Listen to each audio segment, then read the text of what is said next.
এই মুহূৰ্তত মেট্ৰিক আৰু হাই ছেকেণ্ডাৰী পৰীক্ষাৰ্থীসকলক জনাব বিচাৰিছোঁ এটা ভয়ংকৰ খবৰ। এইবাৰ মেট্ৰিক আৰু হাই ছেকেণ্ডাৰী পৰীক্ষাৰ ফলাফলক লৈ আহি পৰিছে এটা ভয়ংকৰ খবৰ। এইবাৰ মেট্ৰিক আৰু হাই ছেকেণ্ডাৰী পৰীক্ষাত ৰাজ্যৰ লাখ লাখ শিক্ষাৰ্থীয়ে ফেইল কৰিছে। হাই ছেকেণ্ডাৰী পৰীক্ষাৰ ইংৰাজী প্ৰশ্ন কাকত বহুত টান হৈছিল। ছাত্ৰ ছাত্ৰীসকলে পৰীক্ষাত প্ৰশ্নবোৰ ধৰিব পৰা নাছিল, সেইকাৰণে ছাত্ৰ ছাত্ৰীসকলে ইংৰাজীত ভালদৰে লিখিব পৰা নাছিল। ইফালে মেট্ৰিকৰ অসমীয়া প্ৰশ্ন কাকত বহুত টান হৈছিল।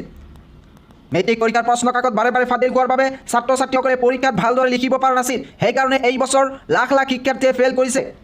এই বছৰ কিমান শতাংশ ছাত্ৰ ছাত্ৰীয়ে ফেইল কৰিছে এইটো ভিডিঅ'ৰ একেবাৰে শেষত জনাই দিম। তাৰ আগতে জনাব বিচাৰিছোঁ 2018 চনত উত্তীৰ্ণ হাৰ হৈছে কেৱল মাত্ৰ 62.21 আৰু 2019 চনত উত্তীৰ্ণ হাৰ হৈছে 62.79 আৰু 2020 চনত উত্তীৰ্ণ হাৰ হৈছে কেৱল মাত্ৰ 47.94 আৰু 2021 চনত উত্তীৰ্ণ হাৰ হৈছে 93.10।